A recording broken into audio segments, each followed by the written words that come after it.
ನಮ್ಮ ಆನಂದಣ್ಣ ಹೇಳಿದಾಗೆ ಎರಡು ರೀತಿಯಲ್ಲಿ ನಾವು ಕನ್ನಡ ಚಿತ್ರರಂಗನ ವಿಶ್ಲೇಷಣೆ ಮಾಡ್ಬೋದು. ನಾವು ಕನ್ನಡ ಚಿತ್ರಗಳು ಓಡೋದಿಲ್ಲ ಅಂದರೆ ಪ್ರೇಕ್ಷಕರು ದೂರ ಆಗಿಲ್ಲ.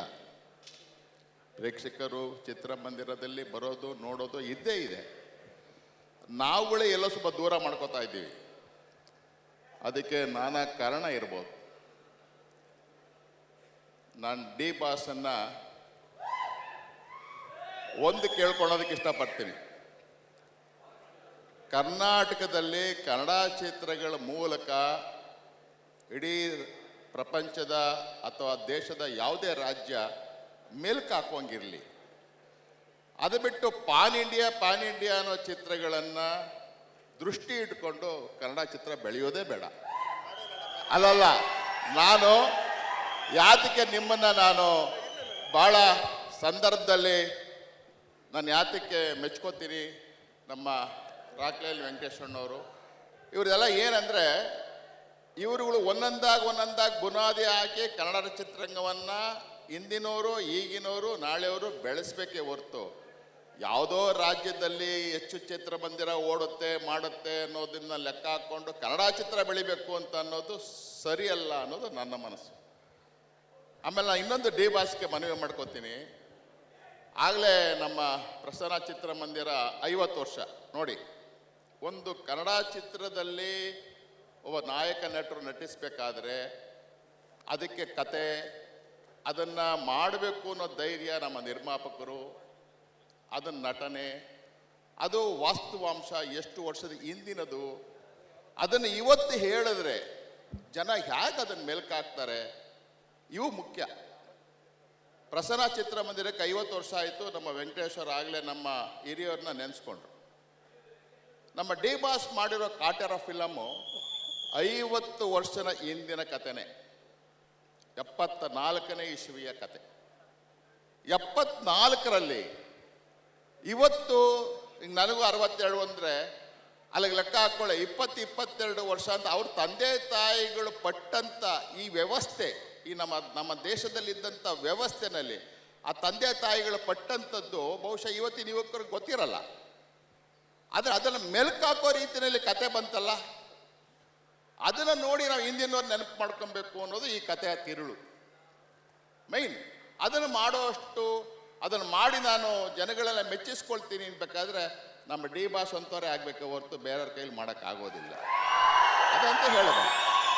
ಅದರಿಂದ ನೀವು ಚಿತ್ರರಂಗನ ಬೆಳೆಸಿದಿರಿ, ಉಳಿಸಿದಿರಿ. ಇವತ್ತು ನಾನು ನಿಮ್ಮಲ್ಲಿ ಮನವಿ ಮಾಡೋದಿಷ್ಟೇ, 1200 ಚಿತ್ರಮಂದಿರಗಳಿತ್ತು, ಇವತ್ತು 600 ಚಿತ್ರಮಂದಿರ ಅಂತ ಹೇಳ್ತಾ ಇದ್ದಾರೆ. ನಮ್ಮ ವೆಂಕಟೇಶ್ವರ್ ಗೊತ್ತಿದೆ, ಕಾನೂನು ಸರಳ ಆಗಿದೆ. 200-300 ಸೀಟಿನ ಚಿತ್ರಮಂದಿರಗಳು ಮಾಡೋದಿದೆ. ಇನ್ನೊಂದು 10 ವರ್ಷದೊಳಗೆ ನಮ್ಮ ರಾಜ್ಯದಲ್ಲೇ ಒಂದು ಕನ್ನಡ ಫಿಲಮ್ 1200 ಚಿತ್ರಮಂದಿರಗಳ ಬಿಡುಗಡೆ ಆಯಿತು ಅನ್ನೋ ಲೆವೆಲಲ್ಲಿ ನೀವು ಈ ಕನ್ನಡ ಚಿತ್ರಗಳನ್ನು ಮಾಡಿ. ಆಮೇಲೆ ದಯವಿಟ್ಟು 2 ವರ್ಷ 3 ವರ್ಷಕ್ಕೆ ಮಾತ್ರ ಬರಬೇಡಿ,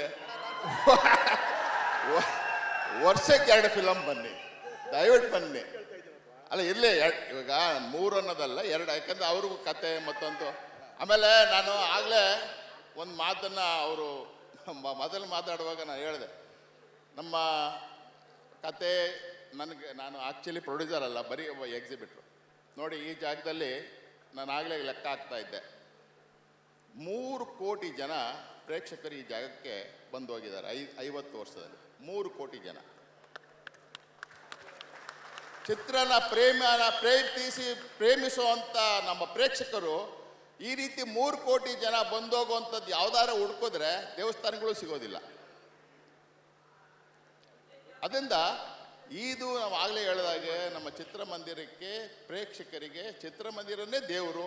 ಆ ಚಿತ್ರಮಂದಿರದಲ್ಲಿ ಯಶಸ್ಸನ್ನು ಕಾಣಬೇಕಾದ್ರೆ ಈ ಥರ ಡಿ ಬಾಸು, ನಮ್ಮ ರಾಕ್ಲೈನ್ ಅಂತವ್ರು ದೊಡ್ಡ ದೊಡ್ಡ ಫಿಲಮ್ಸ್ಗಳು ಮಾಡಬೇಕು. ದೊಡ್ಡದು ಪ್ರಶ್ನೆ ಅಲ್ಲ, ಉತ್ತಮವಾದ ಕತೆ ಇರುವಂಥ ಫಿಲಮ್ಗಳು ಮಾಡಿದ್ರೆ ಖಂಡಿತ ಅದೇ ದೊಡ್ಡದಾಗುತ್ತೆ ಅಂತ ಹೇಳ್ತಾ, ಮಾಗಡಿ ರಸ್ತೆ ನಮ್ಮ ಚಿತ್ರರಂಗಕ್ಕೆ ನಿಜವಾಗಿಯೂ ಮಾಗಡಿ ರಸ್ತೆ ನಮ್ಮ ಚಿತ್ರರಂಗಕ್ಕೆ ಒಂದು ಆಧಾರ ಸ್ತಂಭ ಅಂತ ಹೇಳಿದ್ರೆ ಬಹುಶಃ ತಪ್ಪಾಗಲ್ಲ ಅಂತ ಭಾವಿಸಿದ್ದೀನಿ.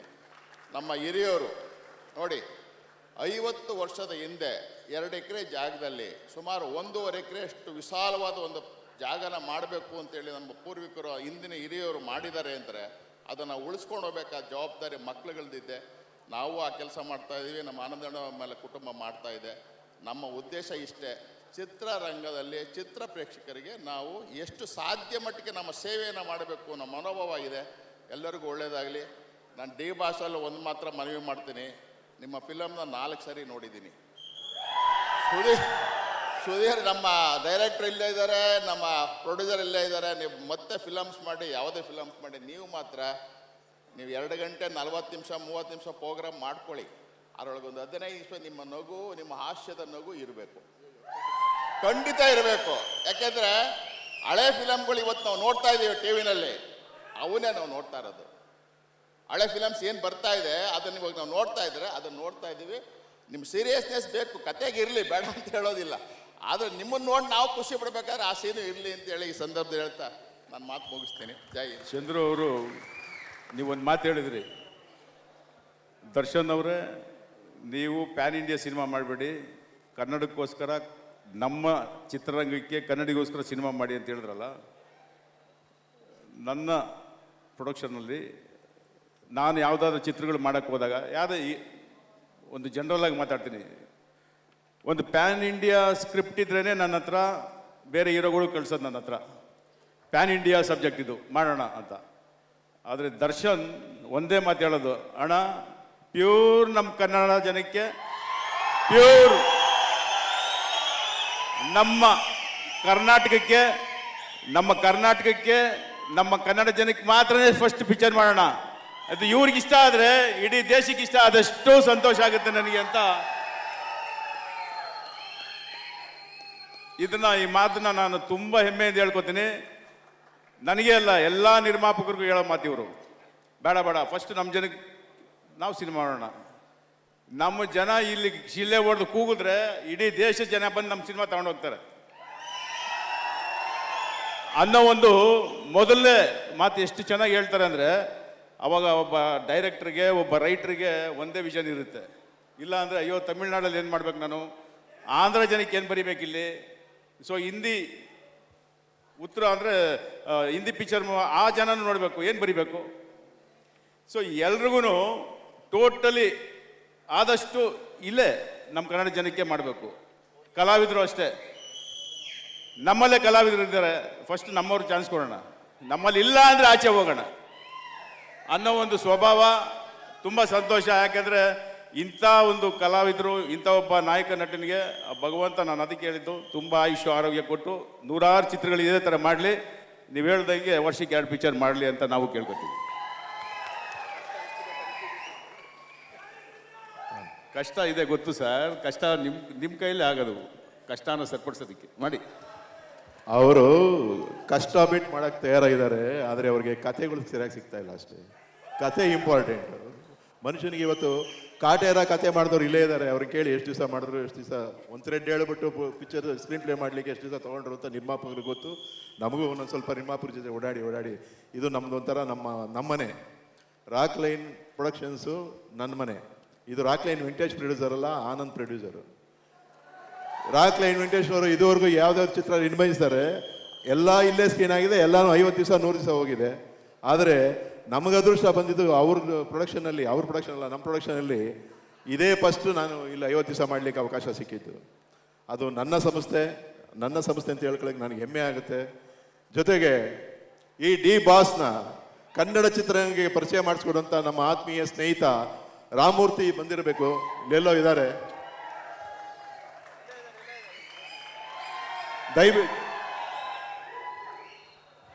ದಯವಿಟ್ಟು ಈ ಕನ್ನಡ ಕುಸುಮನ ಪರಿಚಯ ಮಾಡಿಸ್ಕೊಡ್ದಂಥ ನಮ್ಮ ರಾಮಮೂರ್ತಿ ಅವರಿಗೆ ತುಂಬ ಹೃದಯದ ಸ್ವಾಗತ.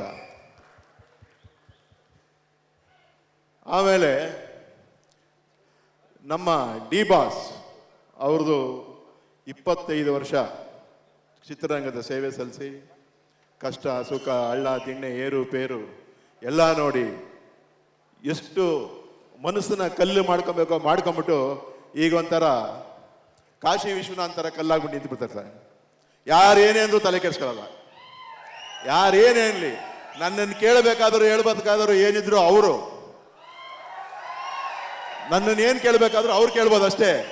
ಇಲ್ಲಿ ನಿಂತಿರೋರು ಯಾರು ಕೇಳೋ ಅಧಿಕಾರ ಇಲ್ಲ ಅಂದ್ಬಿಡ್ತಾರೆ ಒಂದೇ ಸರಿ ಹೇಳ್ತಾರೆ, ನೀವು ಯಾರು? ನನ್ನ ದೇವರು, ಅವ್ರು ಹೇಳಿ. ಆ ಥರ ವ್ಯಕ್ತಿ ನಾನು ಕಂಡಾಗೆ ಎರಡನೇ ವ್ಯಕ್ತಿ.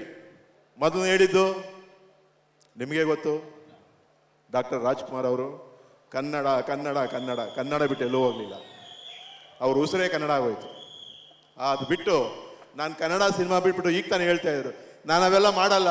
ಏನದು ಪ್ಯಾನ್ ಇಂಡಿಯಾ ಅವೆಲ್ಲ ನಾನು ಮಾಡಲ್ಲ. ನಾನು ಏನಿದ್ರು ನನ್ನ ಕನ್ನಡ, ನನ್ನ ನೇಟಿವಿಟಿ, ನನ್ನ ಸಂಸ್ಕೃತಿ, ನನ್ನ ತಾಯಿನಾಡು, ಅದಕ್ಕೆ ನಾನು ಪಿಕ್ಚರ್ ಮಾಡ್ತೀನಿ. ಅದು ಬಿಟ್ಟರೆ ನಾನು ಎಲ್ಲೂ ನನ್ನನ್ನೇನು ಆಂಧ್ರದಲ್ಲಿ ಗುರ್ತಿಡಿಬೇಕಲ್ಲ, ತಮಿಳ್ನಾಡಲ್ಲಿ ನನ್ನೇನು ಓ ಅನ್ಬೇಕಾಗಿಲ್ಲ, ಮಹಾರಾಷ್ಟ್ರದಲ್ಲಿ ನನ್ನೇನು ಓ ಅನ್ಬೇಕಾಗಿಲ್ಲ. ನನ್ನ ಜನ ನನಗೆ ಓ ಅಂದ್ರೆ ಸಾಕು ಅಂತ ಆ ಮನುಷ್ಯ 50 ಪಿಕ್ಚರ್ನಲ್ಲಿ ದೃಢ ಆಗ್ಬಿಟ್ಟಿದ್ದಾರೆ. ಈ ಚಿತ್ರರಂಗ ಅಂಥ ವ್ಯಕ್ತಿನ ನಮ್ಮ ಚಿತ್ರರಂಗ ಕೊಟ್ಟಂಥ ರಾಮಮೂರ್ತಿ ಅವರಿಗೆ ಎಷ್ಟು ನಾವು ಧನ್ಯವಾದ ಹೇಳಿದ್ರು ಸಾಲದು. ಈ ಸಮಾರಂಭಕ್ಕೆ ಎಲ್ಲ ಚಿತ್ರರಂಗದ ಹಿರಿಯರು, ಇವತ್ತು ನನಗೆ ಹಿರಿಯರು ಅಂತ ತಕ್ಷಣ ಒಂದೇ ಒಂದು ಜ್ಞಾಪಕ ಬರೋದು, 76-77 ಇಸ್ವಿ, ದಯವಿಟ್ಟು ಬೇಜಾರು ಮಾಡ್ಕೊಂಬಿಡಿ, ಏನಪ್ಪ ಇಷ್ಟೊಂದು ಕುಯ್ತಾನೆ ಅನ್ಕೊಂಬೇಡಿ. ಆಮೇಲೆ 76-77 ಇಸ್ವಿನಲ್ಲಿ ಒಂದು ಚಿತ್ರ ಸಂಸ್ಥೆಗೆ ಹೋಗ್ತೀನಿ. ಅವಾಗ ನಾನೇ ಥಿಯೇಟ್ರಿಗೆ ಪೋಸ್ಟ್ ತೊಗೊಂಬರ್ತಾ ಇದ್ದಿದ್ದು. 76ನೇ ಇಸ್ವಿನಲ್ಲಿ ಒಂದು ಆಫೀಸ್ಗೆ ಹೋದಾಗ ಒಬ್ಬರು ಮ್ಯಾನೇಜರ್ ಅನ್ಸ್ಕೊಂಡವ್ರು ಕೂತಿರ್ತಾರೆ. ಅವ್ರು ಕೂತಿದ್ದ, ಯಾರೇ ನೀನು ಅಂತಾರೆ. ಸರ್ ಅಣ್ಣ, ನಾನು ಪ್ರಸನ್ನ ಥಿಯೇಟ್ರು. ಯಾವ ಪ್ರಸನ್ನ ಥಿಯೇಟ್ರು? ಆ ತಿಪ್ಕೊಂಡಳ್ಳಿರೋ ಪ್ರಸನ್ನ ಥಿಯೇಟ್ರು. ಅದ್ರ ಪಕ್ಕ ಇನ್ನೊಬ್ರು ಕೂತಿರ್ತಾರೆ. ಏನು ಗಂಗಪ್ಪ ಅದು, ಏನು ಸಮಾಚಾರ? ಅಲ್ಲೆಲ್ಲ ತಿಪ್ಕೊಂಡಳ್ಳಿ ಐತೆ ಥಿಯೇಟ್ರು, ಆ ಥಿಯೇಟ್ರ್ ಪಿಕ್ಚರ್ ಕೇಳಕ್ಕೆ ಬಂದವ್ರೆ ಅಂತಾರೆ. ಆ ಪುಣ್ಯಾತ್ಮ ಪ್ರೊಡ್ಯೂಸರ್ ಪಕ್ಕದಲ್ಲಿ ಕೂತಿರೋರು, ತಪ್ಪೇನೈತೆ ಆಗ್ರೆ ಪಿಕ್ಚರು ಅಂತಾರೆ. ಕನ್ನಡ ಚಿತ್ರರಂಗದ ಎಕ್ಸ್ಕ್ಲೂಸಿವ್ ಅಪ್ಡೇಟ್ಸ್ಗಾಗಿ ಡೌನ್ಲೋಡ್ ಮಾಡಿ My Movie Bazaar mobile application. Google Play Store ಮತ್ತು ಆಪ್ ಸ್ಟೋರ್ನಲ್ಲಿ ಲಭ್ಯ.